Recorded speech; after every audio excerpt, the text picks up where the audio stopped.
그러나 이제 그리스도께서 죽은 자 가운데서 다시 살아나사 잠자는 자들의 첫 열매가 되셨도다. 사망이 한 사람으로 말미암았으니 죽은 자의 부활도 한 사람으로 말미암도다.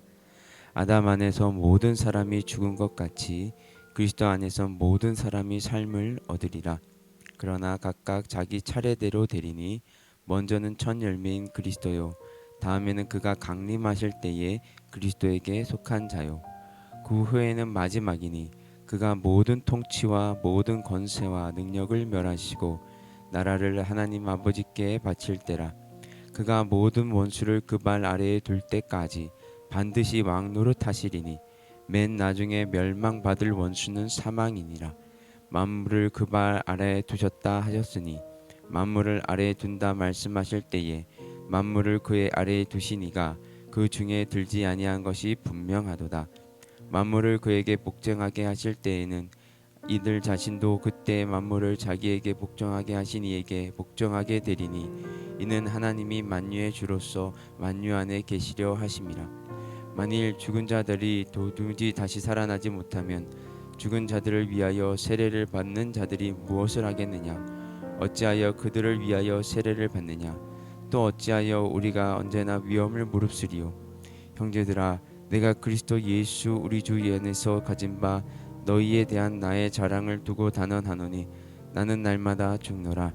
내가 사람의 방법으로 에베소에서 맹수와 더불어 싸웠다면 내게 무엇이 유익하리요? 죽은 자가 다시 살아나지 못한다면 내일 죽을 터이니 먹고 마시자 하리라. 속지 말라. 악한 동무들은 선한 행실을 더럽히나니 깨어 의를 행하고 죄를 짓지 말라. 하나님을 알지 못하는 자가 있기로 내가 너희를 부끄럽게 하기 위하여 말하노라. 아멘. 오늘 본문을 보면 먼저 그리스도께서 죽은 자 가운데서 부활하심으로 모든 성도들의 부활에 대한 첫 열매가 되신다는 사실을 말하고 있습니다. 이것은 그리스도의 부활이 모든 성도들이 장차 부활에 동참하게 될 것이라는 사실을 확실하게 해주는 예표이며 보증이 된다는 의미입니다. 20절을 보시면요, 이제 그리스도께서 죽은 자 가운데서 다시 살아나사 잠자는 자들의 첫 열매가 되셨도다. 이 구절은 철저히 구약적 배경에서 나온 말입니다. 여기 첫 열매라는 말씀을 보시기 바랍니다. 구약에서 첫 열매는 무엇을 말합니까? 하나님께 드려지는 것을 말합니다. 그것이 추수이든 과일을 짜서 낸 즙이든 가축의 초태생은 물론이요, 처음 난 아들이라도 하나님께 드려야 했습니다. 물론 사람의 경우는 제물로 바칠 수 없는 것이기에 속전으로 대신하였습니다. 그럼 왜 이렇게 처음 난 것마다 하나님께 드려야 했습니까?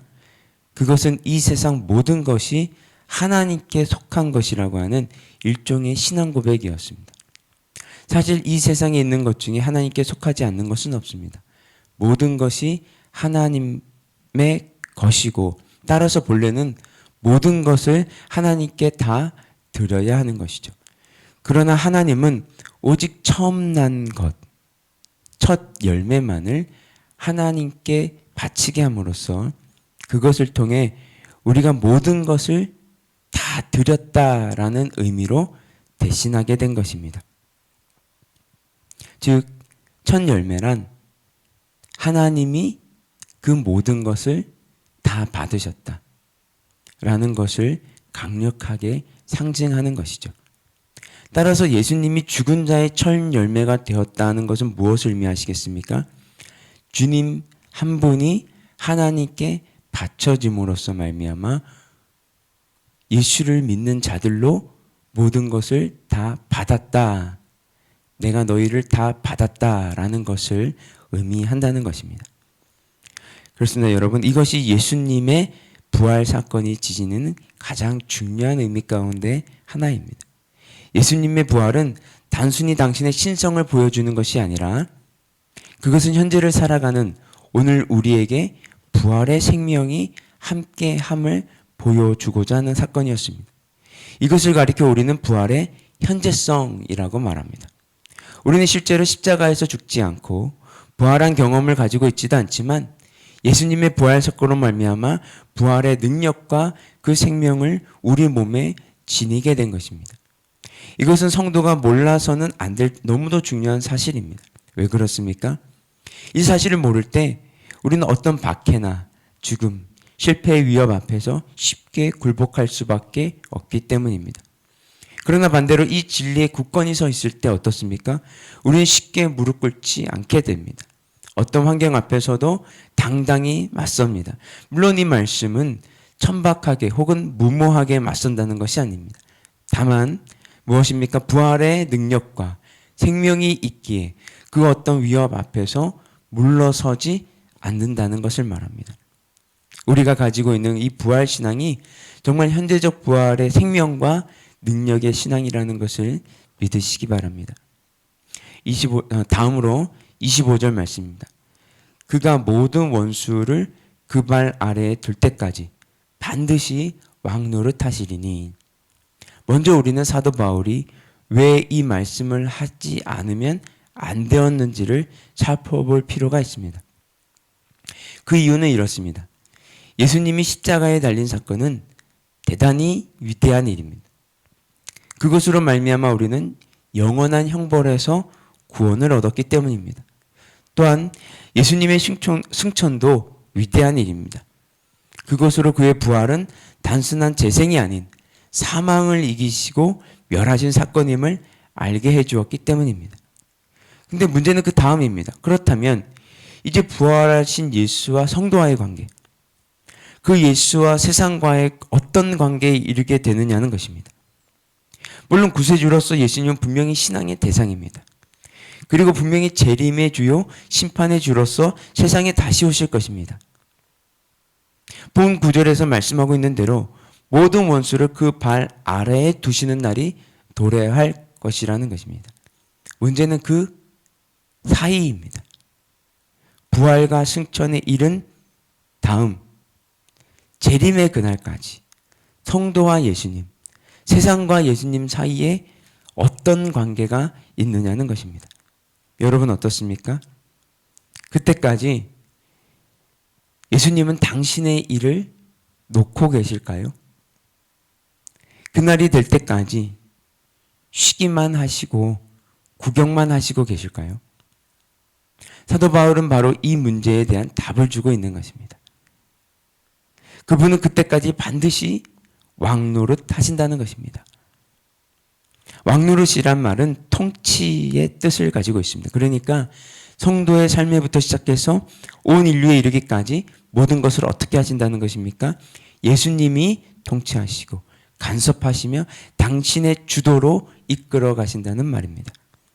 그렇습니다. 부활하시고 승천하신 예수님은 이 세상 역사와 성도의 삶에 있어서 단순한 방관자가 아닙니다. 부활하신 예수님께서 승천하시기 직전에 제자들에게 분명히 말씀하셨습니다. 마태복음 28장입니다. 예수께서 나와 말씀하여 이르시되 하늘과 땅의 모든 권세를 내게 주셨으니 그러므로 너희는 가서 모든 민족을 제자로 삼아 아버지와 아들과 성령의 이름으로 세례를 주고 내가 너희에게 분부한 모든 것을 가르쳐 지키게 하라. 볼지어다 내가 세상 끝날까지 너희와 항상 함께 있으리라 하시니라. 그런데 부활하신 예수님에 대한 우리의 태도는 어떻습니까? 우리의 인식은 어떻습니까? 혹시 교회에 나와서 잠깐 만나는 분으로 아니면 기도할 때만 잠시 대면하는 분으로 생각하지는 않습니까? 아니면 내 삶의 손님이나 어떤 결정권이 없는 방청객 정도로 생각하시지는 않습니까? 여러분, 부활의 주님은 내 삶의 주인이십니다. 통치자 되십니다. 그는 인류의 역사뿐만 아니라 우리 개개인의 삶과 가정의 삶에 직접 개입하고 있다는 것입니다. 우리의 생각과 우리의 인생과 역사를 당신이 원하시는 형태로 우리와 함께 가지고 가신다는 것입니다. 그러므로 여러분, 그분을 여러분의 삶의 왕으로 인정하시고 영접하시고 그분이 여러분들을 주장하게 하시기를 바랍니다. 그럴 때 우리의 삶은 비로소 하나님 편에서의 형통, 하나님 편에서의 참 의미와 가치와 그 행복함을 찾게 될 것입니다. 여러분, 많은 사람들이 예수의 부활에 대하여 의심합니다. 예수를 믿는다고 하면서도 부활에 대해서는 믿지 않습니다.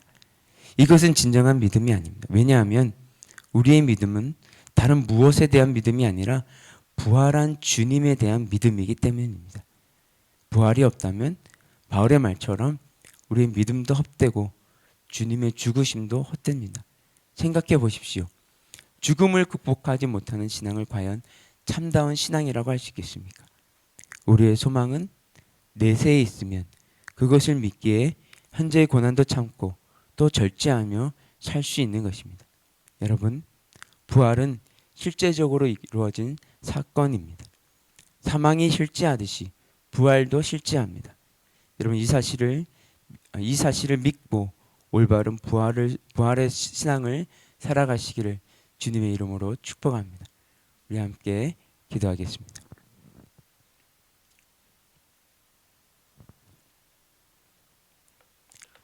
우리가 이렇게 기도하며 나아갔으면 좋겠습니다. 부활하신 주님, 그 부활하신 주님이 저 멀리 계신 주님이 아니라 지금 내 삶에 오셔서 내 삶을 통치하시고 개입하시고 간섭하신 줄 믿습니다. 하나님, 오직 주님의 뜻만이 내 삶 가운데 이루어지게 하여 주옵소서. 주님의 완벽한 통치가 내 삶을 통하여 반영될 수 있도록 주님 축복하여 주시옵소서. 우리 함께 기도하며 나아가도록 하겠습니다. 같이 기도하겠습니다. 주님 하나님 아버지, 하나님 아버지, 이 시간 우리가 주님 앞에 부활하신 주님을 고백하며 나아갑니다. 하나님, 오직 주님만이 살아계시며 오직 주님만이 통치하시며 오직 주님만이 다스리시며 오직 주님만이 주관하신다는 것을 우리가 인정하고 고백합니다. 하나님, 내 삶에 더 강력하게 찾아오시고 내 생각 가운데, 나의 계획 가운데, 나의 소망 가운데, 나의 기대 가운데 당신께서 일하시고 역사하여 주시옵소서. 나의 원함, 나의 관심만이 추구되어지고 그것만을 쫓아가는 삶이 아니라 하나님의 원함, 하나님의 추구됨, 하나님의 통치하심이 내 삶 가운데 편만하여지고 내 삶 가운데 충만하여지기를 주여 간절히 원하오니 당신께서 축복하여 주시고 인도하여 주시옵소서. 하나님, 그렇습니다. 오직 당신 편에서만의 진정한 삶의 의미를 찾기 위해서라도 오직 주의 뜻이, 주의 통치가 내 삶 가운데 이루어지기를 간절히 원합니다. 이 기도의 시간이 주님의 뜻을 알고 주님의 통치와 그 다스림 가운데로 깊이 들어가는 시간 될 수 있도록 주님 축복하여 주시옵소서. 이 모든 말씀 예수 그리스도의 이름으로 기도드렸습니다. 아멘. 우리 계속해서 개인 기도 제목 가지고 기도하며 나아가도록 하겠습니다.